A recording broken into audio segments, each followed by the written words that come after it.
আসসালামু আলাইকুম। সবার আগে বাছাই করা 10টি আন্তর্জাতিক খবর জানিয়ে দেব। প্রথমেই থাকছে শিরোনাম। তবে তার আগে অনুরোধ থাকবে ভিডিওটিতে একটি লাইক দিবেন।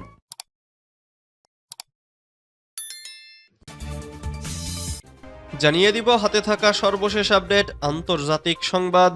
প্রথমেই সংবাদ শিরোনাম, গাজার পাশে দাঁড়ালো ইউরোপের 4 শক্তিশালী দেশ। এরপর জানিয়ে দিব তুরস্কে এগোচ্ছে রুশ সেনারা, সংকটে ইউক্রেনীয় বাহিনী। এদিকে বোমা হামলার হুমকি, উড্ডয়নের 8 ঘন্টা পর ফিরে এলো এয়ার ইন্ডিয়া।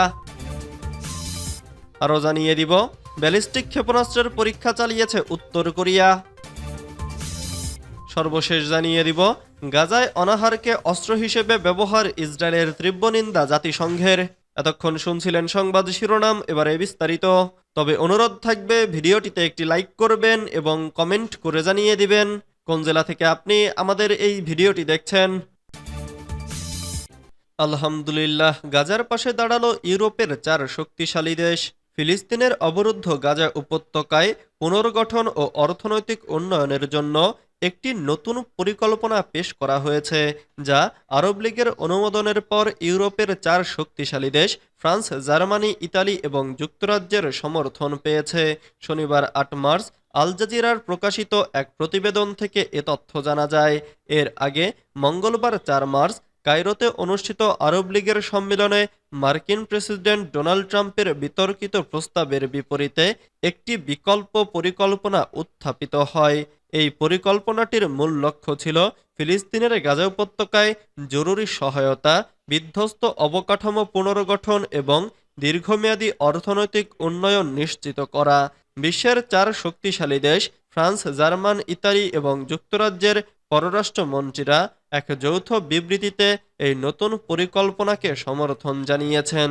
বিবৃতিতে বলা হয়, গাজার পুনর্গঠনে একটি বাস্তবসম্মত সমাধান দিচ্ছে এই পরিকল্পনা।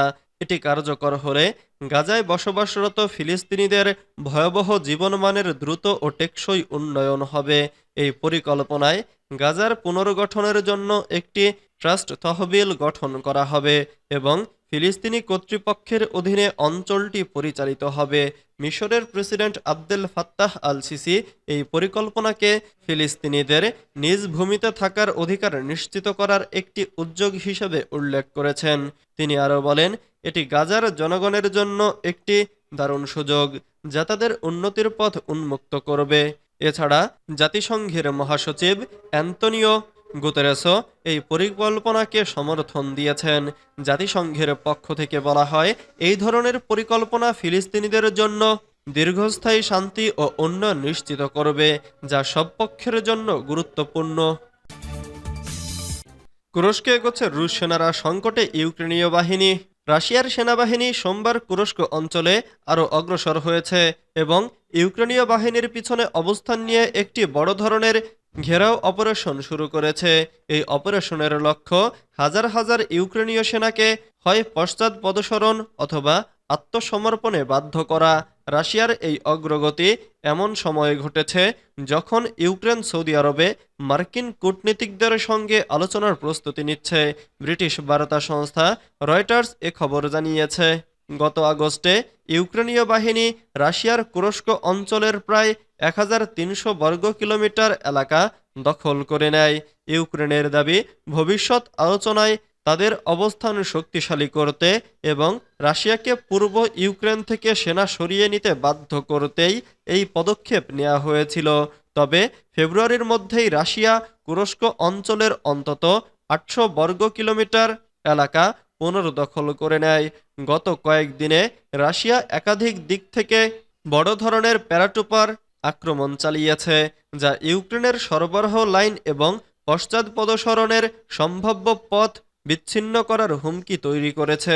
রাশিয়ার সামরিক ব্লগ টু মেজর্স জানায়, রুশ বাহিনী ইভাশকভস্কি বসতি দখল করে নিয়েছে এবং কমপক্ষে 7টি দিক থেকে তুরস্কের তথাকথিত কড়াই এলাকায় অগ্রসর হচ্ছে।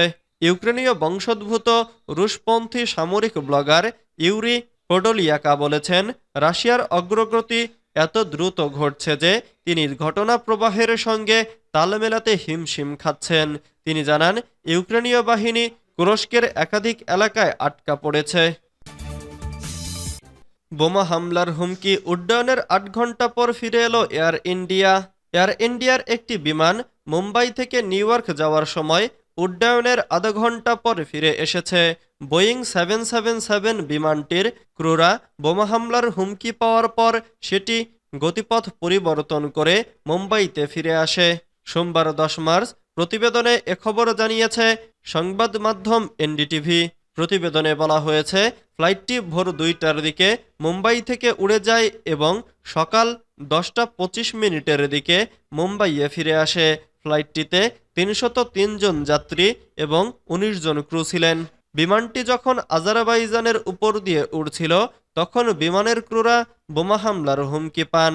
পরে এটি গতিপথ পরিবর্তন করে মুম্বাইয়ে ফিরে আসে।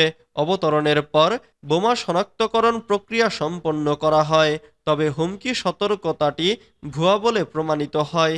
এখন ফ্লাইটটি মঙ্গলবার ভোর ৫টায় উড্ডয়ন করবে বলে এয়ার ইন্ডিয়া জানিয়েছে। এদিকে এয়ার ইন্ডিয়া এক বিবৃতিতে জানিয়েছে, সম্ভাব্য নিরাপত্তা হুমকি পাওয়ার পর মুম্বাইতে ফিরে যাওয়ার সিদ্ধান্ত নেওয়া হয়। যাত্রীদের থাকার ব্যবস্থা, খাবার এবং অন্যান্য সহায়তা দেয়া হয়েছে বলেও জানানো হয়। বিমান সংস্থাটি আরও জানায়, ১০ মার্চ মুম্বাই নিউ ইয়র্ক রুটে চলাচলকারী AI-119 বিমানটিতে মাঝপথে একটি সম্ভাব্য নিরাপত্তা হুমকি পাওয়া যায়।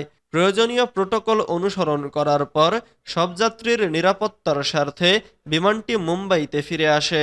স্থানীয় সময় ১০টা ২৫ মিনিটে বিমানটি নিরাপদে মুম্বাইতে ফিরে আসে। ব্যালিস্টিক ক্ষেপণাস্ত্রের পরীক্ষা চালিয়েছে উত্তর কোরিয়া।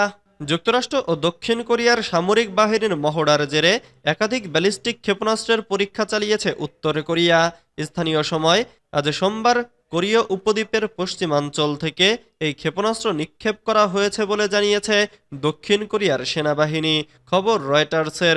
যুক্তরাষ্ট্র ও দক্ষিণ কোরিয়ার সামরিক মহড়াকে বিপজ্জনক উস্কানিমূলক কাজ বলে অভিহিত করে উত্তর কোরিয়া বলেছে, এটি দুর্ঘটনাক্রমে সংঘাতের ঝুঁকিকে উস্কে দিতে পারে। দক্ষিণ কোরিয়ার সামরিক বাহিনী বলেছে, উত্তর কোরিয়ার পশ্চিমাঞ্চল থেকে ইয়েলো সাগরের দিকে ক্ষেপণাস্ত্রগুলো নিক্ষেপ করা হয়েছে। মার্কিন প্রেসিডেন্ট ডোনাল্ড ট্রাম্প গত জানুয়ারিতে দায়িত্ব নেয়ার পর প্রথমবারের মতো উত্তর কোরিয়া ব্যালিস্টিক ক্ষেপণাস্ত্রের এই পরীক্ষা চালিয়েছে। দক্ষিণ কোরিয়ার প্রতিরক্ষা মন্ত্রণালয়ের এক কর্মকর্তা বলেছেন, উত্তর কোরিয়ার ছোড়া ক্ষেপণাস্ত্রের পরিসীমা ব্যালিস্টিক ক্ষেপণাস্ত্রের মতো বলে ধারণা করা হচ্ছে, যা সাধারণত ৩০০ কিলোমিটার দূরের লক্ষ্যবস্তুতে আঘাত হানতে পারে। গাজায় অনাহারকে অস্ত্র হিসেবে ব্যবহার ইসরায়েলের তীব্র নিন্দা জাতিসংঘের। বিশ্বব্যাপী ১ ডজনেরও বেশি মানবাধিকার বিশেষজ্ঞ ইসরায়েলের বিরুদ্ধে গাজায় অস্ত্র হিসেবে ব্যবহৃত অনাহার নীতি পুনরায় চালু করার অভিযোগ এনেছেন। তারা ইসরায়েলের যুদ্ধবিরতি প্রচেষ্টা ব্যাহত করা এবং গাজার জন্য মানবিক সহায়তা বন্ধ করার কঠোর সমালোচনা করেছেন। সম্প্রতি এক বিবৃতিতে জাতিসংঘের স্বাধীন বিশেষজ্ঞরা বলেন, ইসরায়েলের এই পদক্ষেপ আন্তর্জাতিক আইন ও শান্তির সব সম্ভাবনাকে স্পষ্টভাবে লঙ্ঘন করে।